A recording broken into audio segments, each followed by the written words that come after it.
오늘은 이제 여호수아에 대한 이야기를 하겠습니다. 이제 여호수아 서론 부분이죠. 오늘 출애굽기 17장을 읽었는데요. 17장 8절에서 16절까지 우리가 말씀을 읽었어요. 왜 여호수아 서론을 이야기할 때 출애굽기 17장 부분을 읽었느냐고 하면 성경 속에서 여호수아 이름이 제일 처음 등장하는 곳이 바로 이 출애굽기 17장입니다. 그래서 아마 그 아말렉과의 전투에 관한 이 싸움에 관한 이야기는 모세편에서 1차적으로 저희들이 다루었죠. 그래서 오늘 이 부분을 조금 더 구체적으로 좀 이야기한 다음에 전반적으로 이제 여호수아에 대한 이야기를 좀 하려고 하는데, 일단 여호수아 우리가 보면 항상 그런 것 같아요. 항상 뭐 축구에도 전반전 후반전이 있듯이 인생에도 전반전 후반전이 있고요. 그 모세의 그 전생애를 이렇게 쭉 조명해 봤을 때 전반기의 삶과 후반기의 삶으로 이렇게 크게 이제 구분 지을 수가 있죠. 근데 이제 우리가 잘 아는 그 여호수아는 사실은 후반부, 우리가 이제 앞으로 다루어야 될 여호수아서에 대한 내용을 다루겠지만, 후반부에 이스라엘 백성들이 이끌고 가나안 땅에 들어가는 여호수아를 우리가 많이 기억을 합니다.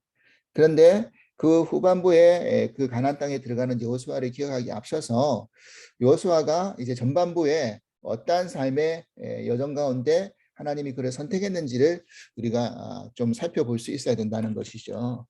그러면 그 여호수아의 사명, 그리고 그 직책이 무엇이었는지 우리가 일단은 살펴보면, 오늘 이 출애굽기 17장에 처음 등장하는 여호수아의 사명을 봐서는 어떤 사람이었습니까? 어떤 일을 했죠? 오늘 보니까 첫 번째 아말렉과의 전투였는데 모세가 여호수아를 불렀어요. 그래서 우리 위하여 사람들을 택하여서 아말렉과 싸우라. 내일 내가 하나님의 지팡이를 잡고 산 꼭대기에 서라. 여기서 이제 싸우는 그 아말렉과의 싸움에서 해야 할 그 역할을 딱 나누었죠. 모세는 산에 올라가서 하나님의 지팡이를 들고 기도하겠다. 그러면 싸우는 사람은 누굽니까? 여호수아가 이제 책임을 지고 사람을 모아가지고 이제 그 아말렉과의 싸움에 임하라라는 거잖아요. 그렇죠. 그래서 항상 그 역할 분담이 참 중요한 것 같아요. 우리가 어떤 일을 함에 있어서 누구는 기도하는 사람이 필요하고 누구는 또 나가서 싸워야 될 사람이 필요하죠. 근데 모세는 사실 나이가 이미 80이 되었고요. 직접적으로 자기가 전쟁에 나가서 싸울 수 있는 입장은 분명히 아니죠. 그런데 이제 그 일을 젊은 여호수아에게 부탁을 하고 맡긴 거였습니다. 그래서 이때 여호수아의 사명은 뭐였냐면 하나의 용사와 같은 개념이죠. 어떤 전쟁의 지휘관이죠.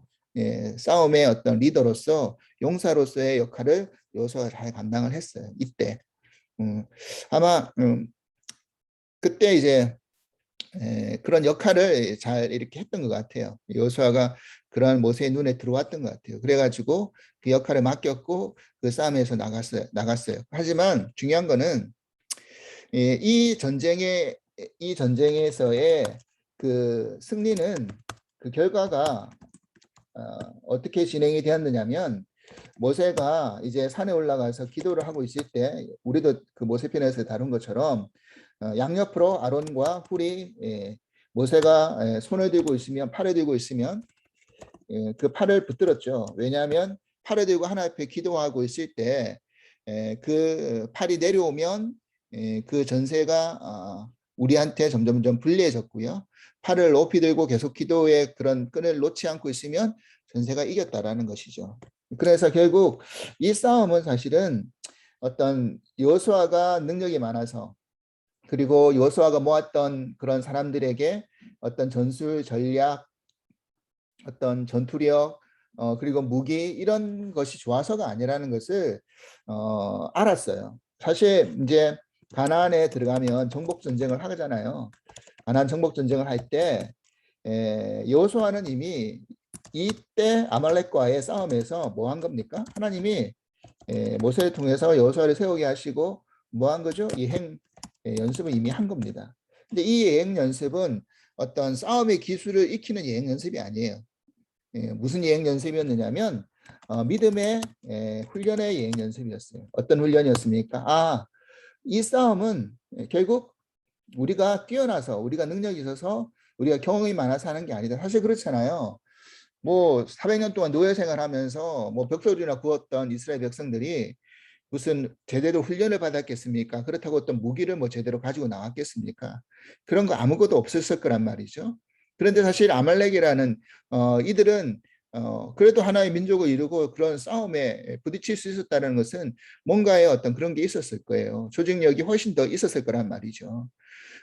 그러면 이스라엘 그 백성들에게 있어서의 그 첫 번째 사실은 출애굽한 다음에 첫 번째 맞닥뜨린 그런 고비잖아요. 이 아말렉이라는 고비가. 그러면 쉽게 넘어설 수 있는 그런 것은 사실 아니에요. 근데 이 하나님이 여호수아에게 뭘 깨닫게 해주신 걸까요? 이 싸움이라는 것이 결국 우리가 뛰어나고 잘나서가 되는 게 아니라 결국 전쟁은 하나님께 속하였다. 그래서 다윗이 그 싸우는 전쟁마다 거의 그 한 번도 진 적이 없어요. 다윗은. 그래서 다윗 때 제일 강성한 나라를 이루었죠. 그때 다윗의 고백이 뭐였습니까? 다윗의 고백은 뭐였죠? 전쟁은 하나님께 속했다. 그리고 여호수아가 정복 전쟁을 할 때 그 정복 전쟁을 통해서 가나안 땅에 들어가서 정복 전쟁을 통해서 얻었던 병거와 말이 있어요. 그거를 이제 불사르고 말은 발 그 얻었던 말을 발 뒤꿈치 힘줄을 자르게 했어요. 그 말은 무슨 말입니까? 너희가 노력했던 이 병거 그리고 말을 가지고 너희들이 자만심을 가지고 교만해 가지고 이걸 가지고 뭐 전쟁을 이기려고 하는 그런 마음을 애당초 버려라. 결국 핵심은 뭐 어디에 있다? 하나님이 너희들과 함께 하느냐 하지 않느냐 거기에 있다라는 것을 계속 훈련시켰어요. 여호수아에게. 가나안 정복 전쟁에서도 마찬가지고요. 그런 일들을 했단 말이에요. 다윗 때도 그 하나님이 그런 일을 그렇게 하라고 하셨잖아요. 그러니까 결국 전쟁은 싸움은 하나님께 속했다라는 것을 우리가 배우는 거죠. 신앙에서의 이것을 우리가 배우는 겁니다. 그래서 우리가 사실은 뭐 이 세상을 살아가면서 영적인 전쟁이라든지 세상과의 그런 전쟁들이 많이 있을 거 아닙니까? 그런 것은 결국 내 능력과 내 경험, 물론 뭐 아무것도 하지 않을 때 하나님 뭐 역사하지는 않으시겠지만 나도 열심히 싸워야겠지만 결국 그 승패의 마지막 결론의 키를 쥐고 계신 그래서 우리가 볼링을 할 때 이런 제가 예화를 든 적이 있는데 볼링은 결국 핀 10개를 다 쓰러뜨려야 돼요. 많이 쓰러뜨리는 게 이제 그 볼링에서의 점수를 얻는 방법 아닙니까? 근데 많은 핀을 쓰러뜨리기 위해서는 꼭 먼저 쓰러뜨려야 될 핀이 있어요. 그게 킹핀이라는 겁니다. 맨 앞에 서 있는 핀. 그 핀을 쓰러뜨려야지만이 다른 핀도 다 넘어지게 돼 있어요. 그 핀을 넘어뜨리지 않으면 다른 핀이 잘 안 넘어가죠. 그래서 그 킹핀이 꼭 쓰러져야 되는 키워드가 있다는 거죠. 키가 있다는 겁니다. 결국 전쟁의 승패는 하나님께 달려 있다는 것. 하나님을 얼마나 의지하느냐, 붙드느냐의 싸움이 결국 우리 믿음의 싸움이고 신앙의 싸움이라는 것을 이때 하나님이 이제 먼저 보여주신 거예요. 그리고 이 아말렉이라는 이 전투라는 것이 결국 뭡니까? 결국 이 아말렉과의 전쟁은 또 하나 영적인 어떤 상징적인 의미가 있는데 뭐냐면 지금 애굽에 있으면 아말렉과의 싸움을 할 이유가 없어요. 무슨 말이냐면 어떤 걸림돌이라든지 막아서는 어떤 방해의 세력이 없단 말이에요. 우리가 구원을 받고 이제 홍해를 건너서 세상을 떠나서 하나님 나라의 편으로 들어오려고 하면 항상 뭐가 우리를 기다리고 있느냐면 아말렉이 우리를 기다리고 있단 말이에요. 전투가 기다리고 있단 말이에요. 그래서 우리가 때로는 광야의 길을 걸어가는 과정 속에서 뭐 하는 겁니까? 사실은 우리가 가지고 있는 사고라든지 버릇이라든지 어떤 가치관이라든지 문화라든지 그죠? 그런 것들 그리고 어둠의 세력과의 어떤 그런 어떤 영적인 어떤 문제들 이런 것들과 우리는 항상 부딪힐 수밖에 없어요.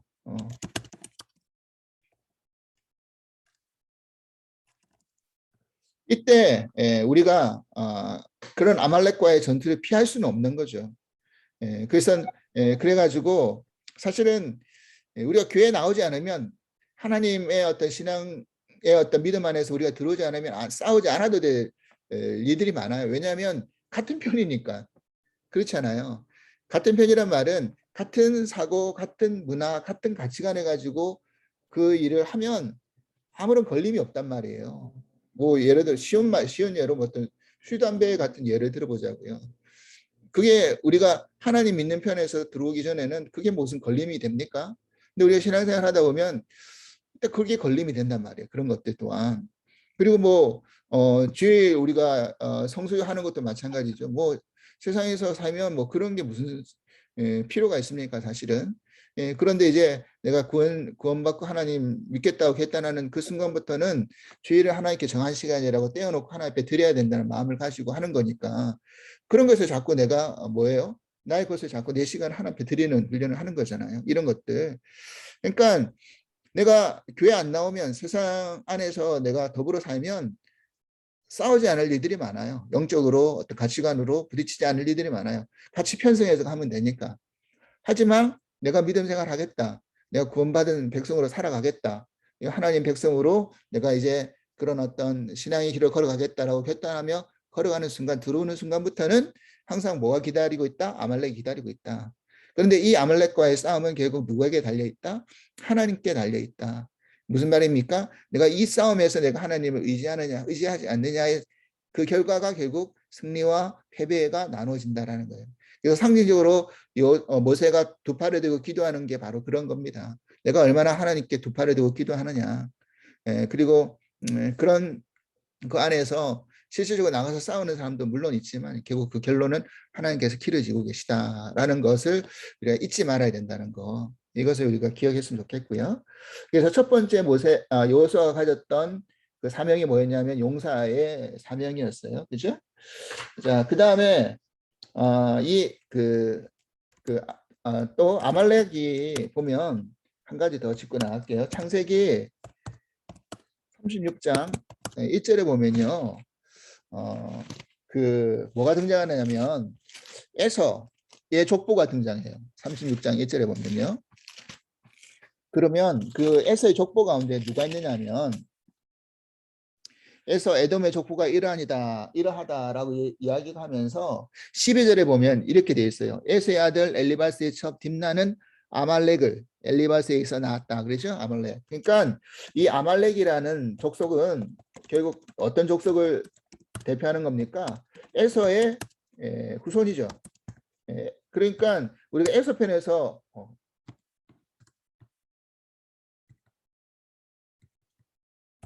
에서편에서 우리가 이야기했던 것처럼 야곱과 에서의 결정적인 그 차이는 무슨 차이입니까? 하나님 편에 선자냐, 하나님 반대편에 선자냐, 이 차이라 그랬어요. 그래서 사실은 에서는 하나님이 필요하지 않는 사람이잖아요. 하나님 없어져 사는 사람이잖아요. 이 세상에 어떤 극명한 상징성을 보여주는 사람이죠. 그래서 그 에서 후에도 마찬가지입니다. 그래서 하나님이 가는 길을 막아서고 하나님의 백성들의 걸림돌이 되어지고 그래서 하나님은 오늘 그 출애굽기 17장에 나오는 그 속에서 그 마지막 여호와 니시 하나님에서 여호와 니시의 어떤 그런 것을 보여주시겠다라고 하신 다음에 16절에 뭐라고 결론 내렸습니까? 여호와께 맹세하여 여호와께서 맹세하시기를 여호와가 아말렉과 더불어 뭐 하는 겁니까? 아말렉과 더불어 대대로 싸운다. 대대로 싸운다. 무슨 말이에요, 이 말이? 대대로 싸운다는 말은 이 싸움은 일회성이 되지 않을 거라는 거예요. 우리가 결국 우리의 어떤 과거에 매여 있는 습관이라든지 가치관이라든지 어떤 그런 문화라든지 그죠? 버릇이라든지 이런 게 한 번으로 우리가 끝나는 게 아니잖아요. 이거는 가나안 땅에 들어가서 그리고 하나님 나라를 이루기까지 대대로 대대로 싸울 것이다. 그래서 나중에 사무엘 그 상에 보면 어,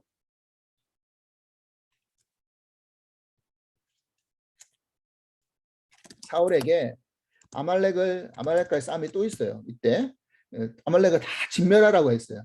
싸움과 부딪혔을 때 다 진멸하라고 했는데 사울이요 실수한 게 있었어요. 뭘 실수했습니까? 눈에 보기 좋은 재물은 그냥 남겨뒀어요. 다 진멸시키지 않고. 그래가지고 이윤이 있었어요. 이걸 가지고 하나님 앞에 드리면 어떻게 했느냐. 그러려고 남겨뒀다라고 그렇게 핑계를 대죠. 근데 하나님은 아닌 거예요. 싹을 잘라야 되고 진멸해야 될 것들은 다 진멸해야 된다라는 것을 이야기했죠. 그래서 하나님이 가나안 땅 백성도 마찬가지고 다 마찬가지입니다. 반드시 멸하고 진멸해야 될 것들을 끌어내지 않으면 결국 그게 나중에 부스름이 생겨서 고름이 생겨서 더 악화시키고 그거 처음에 그냥 그것만 긁어내면 될 거를 그거 놔두는 바람에 다리 끊어내고 몸 잘라내고 이런 일들이 생기고 결국 죽음에 이르게 이런 일이 생길 수밖에 없다라는 거죠.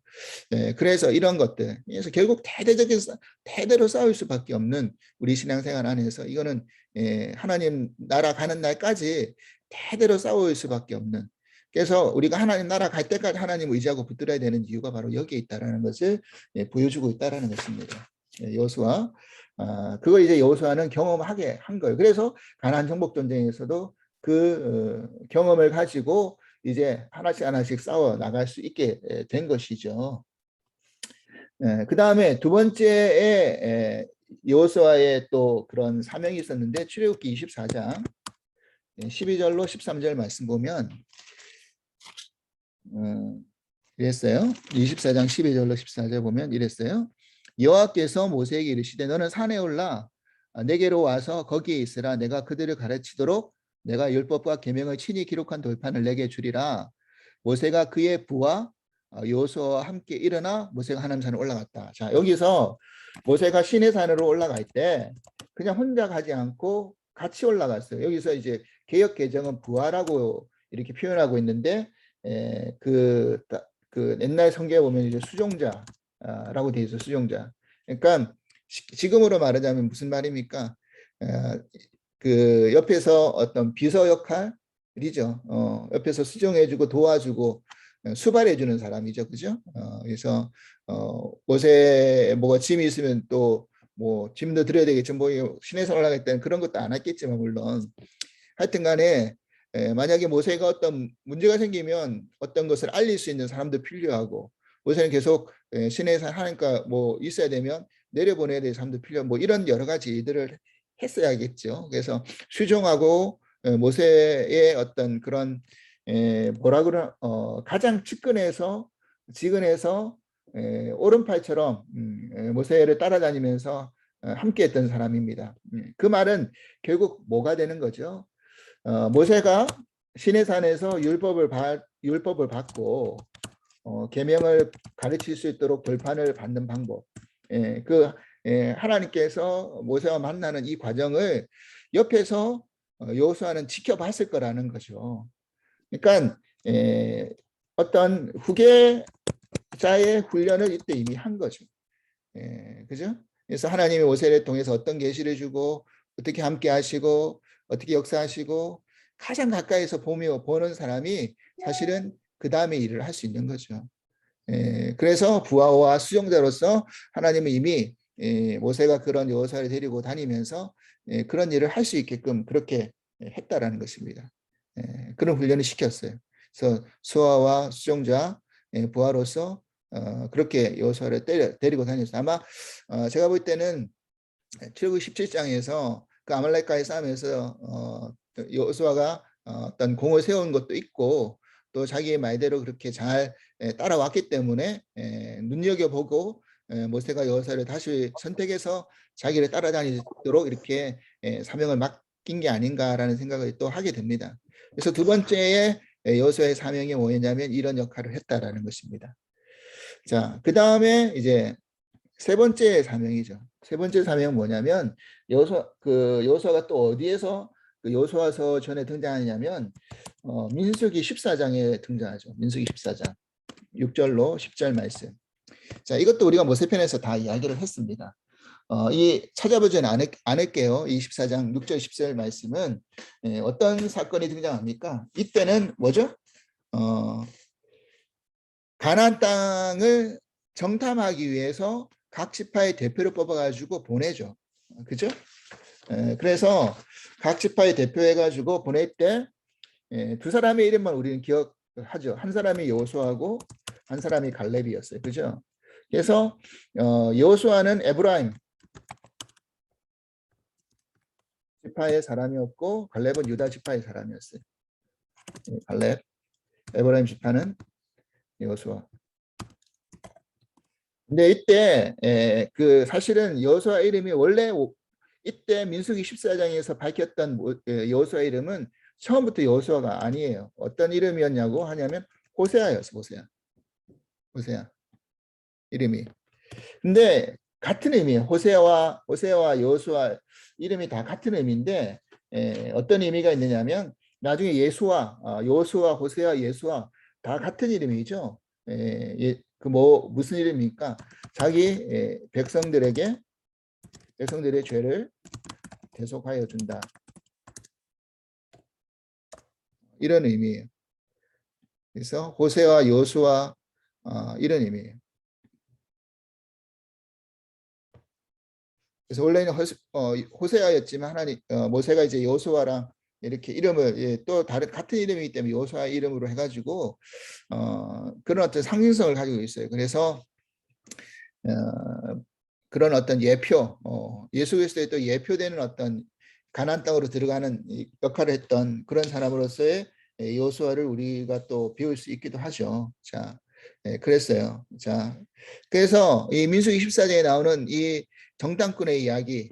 그래서 이때 여호수아의 사명이 뭐였습니까? 바로 정탐꾼이죠. 정탐을 하는 사람의 역할을 맡겼어요. 각 지파의 대표로서. 그런데 이제 이들의 믿음의 시선과 눈은 달랐어요. 그래서 그냥 달랐던 건 아닌 것 같아요. 제가 볼 때는 그 무슨 이야기입니까? 앞서도 말했지만 이미 여호수아는 그냥 가나안 땅을 정탐할 때 눈에 보이는 대로 보고하지 않았잖아요. 여호수아하고 갈렙은요. 그럼 왜 이들은 그렇게 했을까 이렇게 유추해 봤을 때 원래부터 믿음이 좋아서인가 어떤 그런 어떤 긍정적인 마인드를 가지고 있어서인가 라고 생각을 해볼 때 우리가 앞서 그 여호수아의 어떤 등장에 나왔던 사건들을 유추해 보면 이 캐릭터랑 연결이 되는 거죠. 무슨 사건이었습니까? 아말렉과의 싸움, 모세가 시내산에서 올라가서 모세 수종을 들면서 하나님 만나는 사건을 다 눈여겨 지켜보면서 그의 믿음도 성장하고 자랐을 거라는 것을 충분히 생각해 볼 수 있겠죠. 그래서 가나안 땅을 정탐해 갔을 때 다른 10명은 다 눈에 보이는 그대로 거인 안악 족속이 있어서 우리는 마치 메뚜기 같고 들어가서 싸우면 우리는 게임도 안 될 거다. 다 죽을 거다. 이렇게 부정적인 보고를 했던 반면에 여호수아는 어떻게 한 겁니까? 그들은 우리들의 밥이다. 라고 하나님 편에 서서 하나님 시야로 그죠? 모든 것을 판단하잖아요. 이 차이가 어디에서 생겼었겠느냐?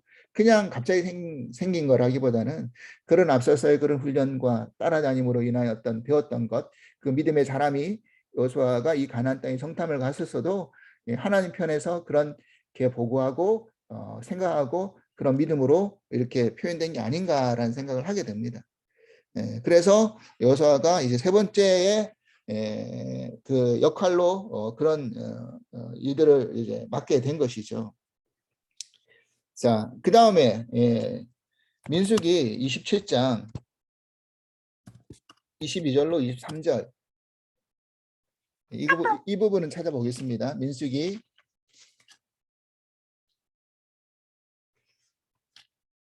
27장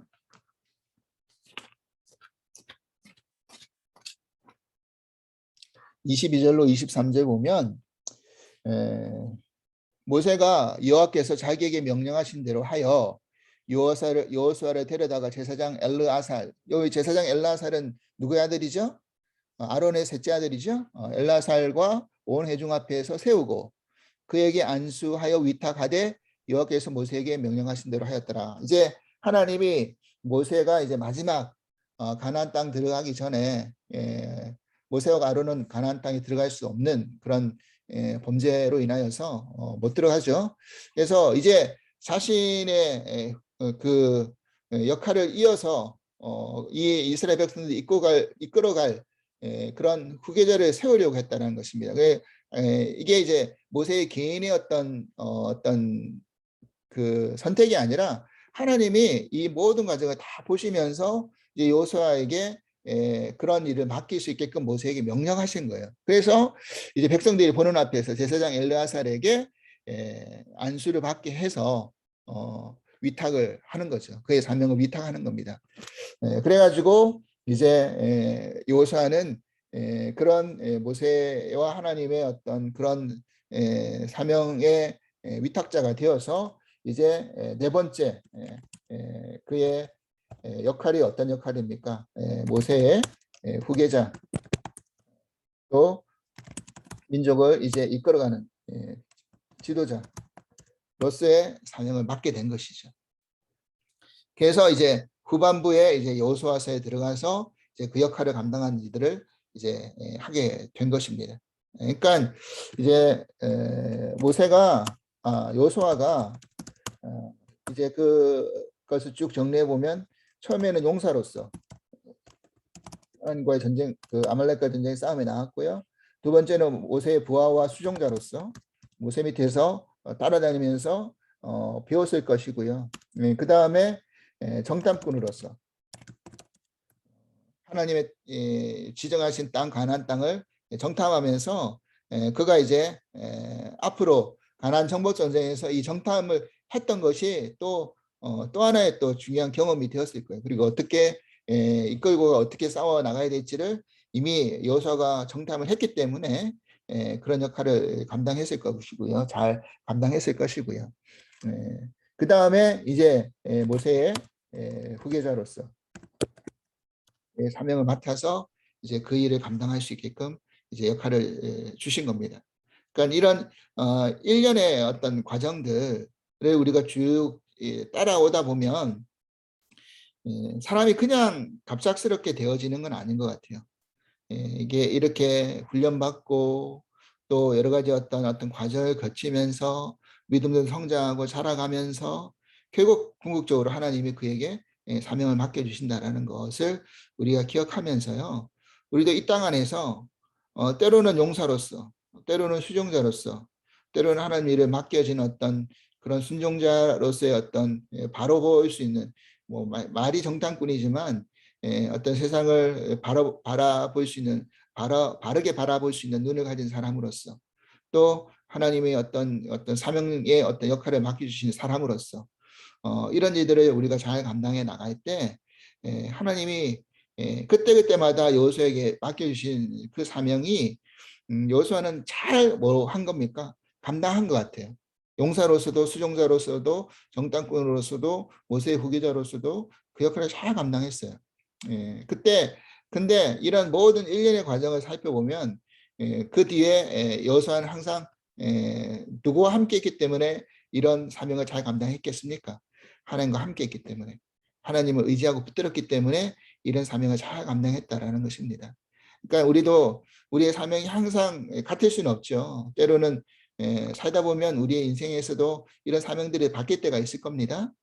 교회 안에서도 우리가 직책이 바뀌고 사명이 바뀔 때가 있어요. 그러면 그때그때마다 우리가 맡겨진 사명 앞에 잘 순종하고 그 역할을 잘 감당할 뿐만 아니라 그 순종과 역할을 잘 감당할 수 있는 능력은 어디서 찾아오느냐? 하나님께로부터 찾아온다는 것을 우리가 기억하면서 우리가 그 맡겨진 역할을 잘 사명을 감당할 수 있는 여호수아의 어떤 첫 서론에서의 그것에 우리가 교훈 삼을 수 있기를 간절히 바랍니다. 이제 다음 시간부터는 이제 여호수아서를 이제 본격적으로 들어가서 살펴보겠고요. 오늘은 여기 여호수아 서론 전반기에 이제 그 모세 후계자로 들게 적기 전에 맡겨진 사명들이 무엇이 있는지를 우리가 다시 한번 점해 보았습니다. 기도하겠습니다. 하나님 감사합니다. 오늘 여호수아의 그 전반부의 인생에 맡겨진 그런 사명과 직책에 대해서의 내용들을 살펴보았습니다. 하나님, 여호수아는 용사로서 수종자로서 모세의 수종자로서 또 정탐꾼으로서 또 후반부에 모세의 후계자로서의 그런 각각의 변화되는 사명마다 그 역할을 잘 감당했을 뿐만 아니라 거기에서 최선의 결과를 얻어 내었습니다. 그런데 그렇게 감당하고 그런 일을 할 수 있었던 이유는 그와 함께 하신 하나님을 믿고 의지했기 때문인 것을 깨닫게 됩니다. 오늘 이 아말렉과의 싸움 안에서도 우리가 배우는 것처럼 대대로 이제 우리는 아말렉과의 싸울 수밖에 없는 그 입장의 놀이터인데 우리가 하나님 백성이 되는 순간 하나님을 믿겠다라고 결단하는 순간 그리스도의 크리스찬으로 되겠다는 순간부터 세상과 구별되어서 세상과는 다른 모습으로 결국 살아내야 되는 그런 우리의 사명과 책임이 또 있지 않습니까? 우리가 그것을 잃어버리지 않게 해 주시고 잊지 않게 해 주시고 어떤 사명이든지 간에 하나님 맡겨주신 사명 여호수아가 그랬던 것처럼 우리가 잘 감당하고 순종하고 책임 분담 잘하여서 하나님 앞에 맡겨진 사명 위에 그렇게 순종함으로 영광 돌릴 수 있는 우리의 믿음의 삶이 되게 하여 주시옵소서. 감사하며 예수 그리스도 이름으로 기도합나이다. 아멘.